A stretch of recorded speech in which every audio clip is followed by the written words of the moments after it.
आदरणीय फौजदार जी, अब मैं बिना किसी प्रस्तावना के भाई हर्ष ठकारा जी जो पूरी टीम के साथ जोश और खरोश के साथ हमारे बीच में आए, मैं उनको बड़े आदर और सम्मान युवा दलों की धरकर जोरदार तालियां बजा करके हर्ष ठकारा जी को आमंत्रित करता हूं। सम्मान के योग्य सम्मानित बुजुर्ग नौजवान साथी, आवाज सुन रही मातर शक्तियां, सभी के चरणों में आपके बेटे आपके बच्चे हरियाणा से आए हर्ष ठकारा की हाथ जोड़कर आऊंगा। मेरी आप सबसे एक विनती है, मैं कोई नेता नहीं हूं कि आप लोगों को भाषण दूंगा, मैं आप लोगों की बातें बताऊंगा।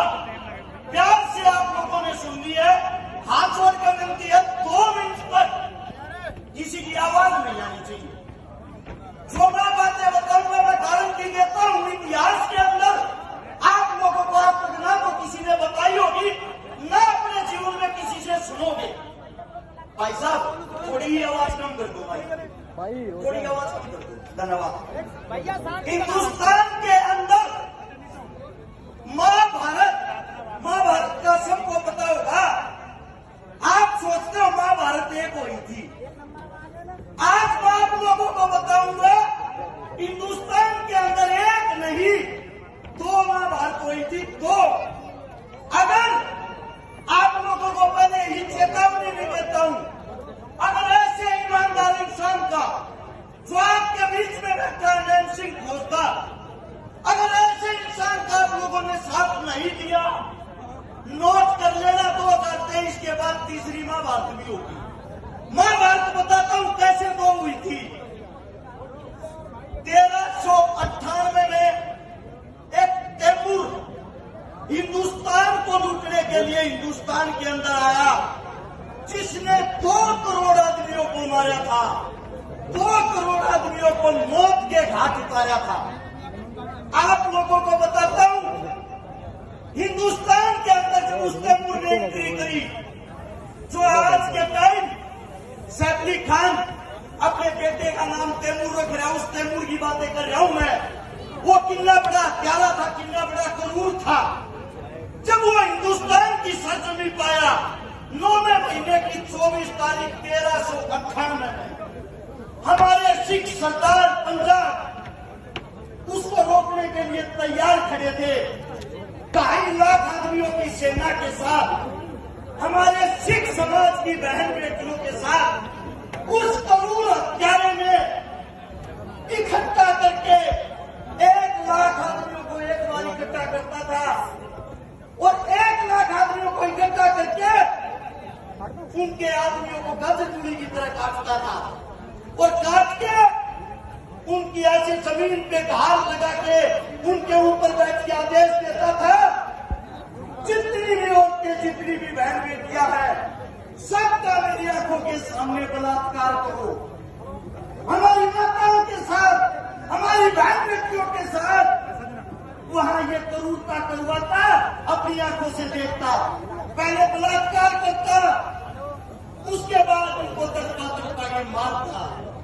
वो तैमूर पंजाब का विनाश करके हरियाणा की टोहाना में आता है, टोहाना में भी यही हाल करता है। आप लोगों को बता दो, दिल्ली का नाम सबने सुना होगा। अगर कभी दिल्ली के अंदर जाओ, लोनी बॉर्डर नाम की जगह है, जहां के चारों तरफ हमारे बाहुबली गुज्जर रहते हैं। उस क्षेत्र के अंदर जिस वक्त तैमूर आया, वही काम लाखों आदमियों को इकट्ठा करके उनको काट के मार के उनके ऊपर बैठ के पहले तो चाय पी और फिर शाम के वक्त आदेश दिया, इन सब हिंदुस्तानियों का मेरी आंखों के सामने बलात्कार करो। वही खड़ा हुआ बाप, वही खड़ा हुआ बच्चा अपनी आंखों से ये देखता था मेरी माँ की क्या हालत हो रखी। बचा हुआ तड़पता हुआ सौ वहां ये देखता था तेरे हिंदुस्तान की बहन बेटी के साथ क्या कुकर्म किया जा रहा है। जब उस तैमूर ने सोचा हरिद्वार नाम की जगह है, हरिद्वार को दूषित करूंगा, हरिद्वार में हर की पीढ़ियों का विनाश करूंगा, हिंदुओं का नाश करूंगा, हिंदुस्तान को खत्म करूंगा। जब इस बात का पता लगता है हमारी खाप पंचायत हमारे बुजुर्गों को, हमारे बड़े बुजुर्ग जिनको आजकल जिनकी ताकत हम भूल गए, इनके पीछे मेरठ का हमारा राजा था जिसका नाम था देवपाल। देवपाल ने आदेश दिए खाप पंचायतों को बुलाया जाए, खाप पंचायतों को इकट्ठा किया और देवपाल खड़ा खड़ा करने लग रहा है, एक बहुत बड़ा प्यारा आ रहा है और बहन बेटियों के इज्जत की, हक की, हमारे धर्म की लड़ाई है। उस करूर से हमें हिंदुस्तान को बचाना है। बोलो इसकी जिम्मेदारी कौन लेगा? आपने सुना होगा महाभारत में एक भीम था, वही भीम दूसरी महाभारत में भी था जिसका नाम था सेनापति जोगराज सिंह गुर्जर। जोगराज सिंह गुर्जर ने हाथ उठाया, महाराजा साहब आदेश दो, आपके लिए खून की नदियां बहा देंगे, अपने हिंदुस्तान के लिए खून की नदियां बहा देंगे।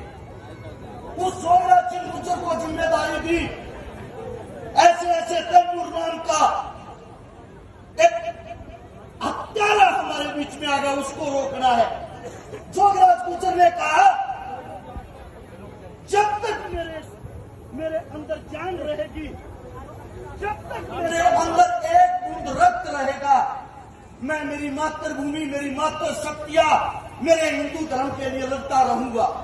वहां पे दूसरा उप सेनापति था जिसका नाम था दुल्ला भंगी, वाल्मीकि समाज से।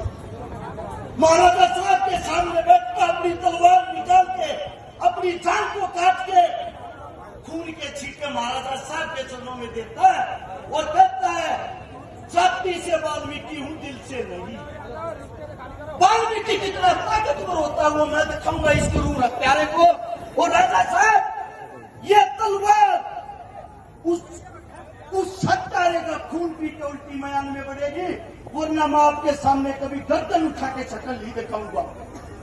इसके साथ तीसरा उप सेनापति हरवीर गुड़िया जाट, चौथा बोंदू सेड़ी, पांचवा आप लोगों को बता रहा हूं, गौर से सुनना, जो आप जातिवाद में लड़ते हो, मरते हो, मिटते हो, आप लोगों के सामने ये बात बतानी पड़ेगी मेरे को। एक की भी जाति एक नहीं, एक इंसान एक परिवार का नहीं। उन्होंने 80,000 बुजुर्गों को, नौजवानों को इकट्ठा किया, 40,000 औरतों को इकट्ठा किया, 1,20,000 हमारी टोटल सेना, 2.5 लाख आदमियों के साथ लड़ने को तैयार, जिनके पास हथियार, बंदूकें, घोड़े, सब कुछ। जब जिस वक्त तैमूर आया, उस तैमूर के पीछे मेरठ से अपनी सेना लगती है, युद्ध करते करते हरिद्वार पहुंच जाते हैं। हरिद्वार के पास जो है ज्वालापुर, ज्वालापुर के पास जो हरवीर गुड़िया जाट तैमूर की छाती में सीधा भाला मार देता है। हरवीर गुड़िया जाट पर सीधे 60 तलवार वाले टूट पड़े। जोगराज गुर्जर ने देखा मेरा भाई मुसीबत में है, अपने भाई के पास अपनी जान की परवाह करे बगैर अंदर घुस गया। एक हाथ से हरवीर गुड़िया जाट जो घायल है उसको कंधे पे उठा रहा है, दूसरी तलवार से गाजर मूली की तरह आदमियों को काट रहा है। 5,000 आदमियों को अपनी भाई के लिए जो उसके जिस्म पर वे निशान थे उनके लिए 5,000 आदमियों को काट भगाया। तब पता लगता है जोगराज सिंह गुर्जर को घेर लिया। दुल्ला वाल्मीकि अपनी सेना के साथ वहां घुसता है, 1,300 आदमियों को मौके पर काट देता है और ऐसे करके उस हत्यारे तैमूर को, उसकी 2.5 लाख सेना को, 1,60,000 आदमियों को मौत के घाट उतार देते हैं। अपने खाप पंचायत के नौजवान, अपने खाप पंचायत के योद्धा, और वही तैमूर इन बुजुर्गों से, इन जाटों से, इन ब्राह्मणों से, इन राजपूतों से, इन आयर वालों से डरता हुआ वापिस हिंदुस्तान को छोड़ के अपने देश में भाग जाता है। आज सबसे बड़ा चर्चा का विषय, आज अगर कोई जाट रोड के ऊपर मर रहा है, अगर उसके पास से जाट ही जा रहा है, पता है क्या करेगा, मरने तो साले को, हमारा क्या था। अगर आज कोई राजपूत मर रहा है, उसी का भाई उसकी टांग खींचता है। आप लोग कमजोर नहीं थे, हमारे बुजुर्गों ने हमें ये संस्कार कभी नहीं दिए कि आप जाट राजपूत गुजर बामण बन के लड़ते रहो।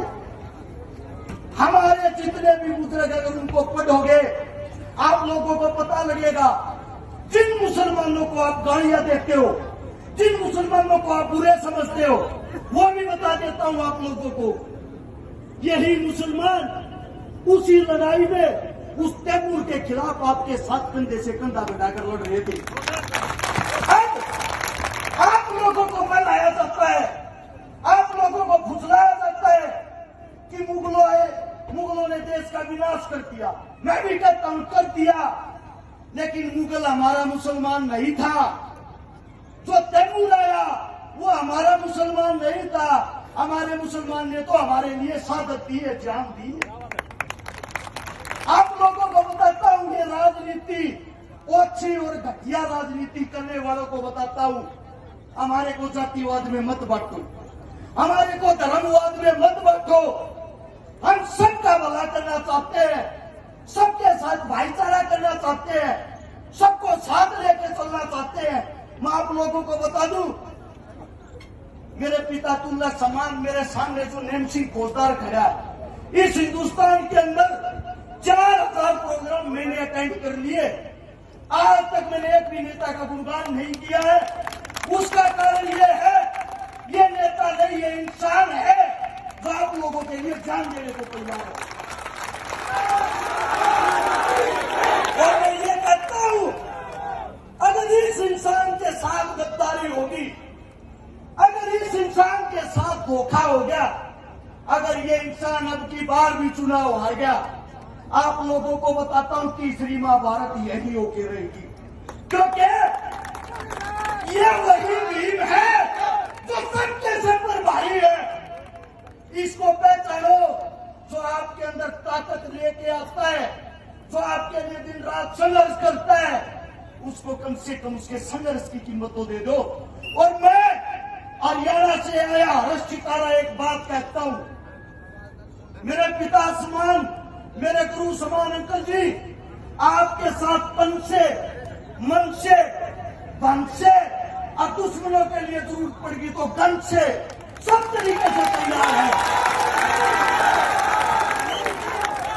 और इस पावन धरा पर जहां आपके पसीने की एक बूंद गिरेगी, हरियाणा से जितने कलाकार आए हैं, इन सब की जिम्मेदारी लेते हुए मैं हर्ष चितारा कसम खाता हूं, वो आपके लिए हम अपना रक्त बहा देंगे। जो कलाकार आप लोगों के बीच में बैठे हैं, उनकी एक कलाकार की फीस 5 लाख रुपए है 1 घंटे की, और वो आपके बीच नेताजी के प्यार प्रेम में, नेताजी के सम्मान में अपनी जेब से तेल पानी का खर्चा लगा के आए हैं। ये होता है साथ देना। और ये गारंटी मेरी है, पूरे के पूरे हरियाणा को चुनाव में यहां लाके खड़ा कर दूंगा, लेकिन आप लोग धोखा मत कर देंगे। एक बारी हाथ उठाकर ये बता दो मेरी कोई बात झूठी है। एक जोरदार नारा है गिरिराज महाराज के नाम का, आपकी ताकत से अंदाजा हो जाएगा, आप दिल से साथ हो या ऊपर से। बोल गिरिराज महाराज की जय। आप सब ने इतने प्यार से, इतने मान सम्मान से हमारी बातें सुनी, हमारा आदर मान किया, उसके लिए आप सब का हृदय से साधुवाद। और अंकल जी न्यू मान लो मंत्री की तैयारी करो।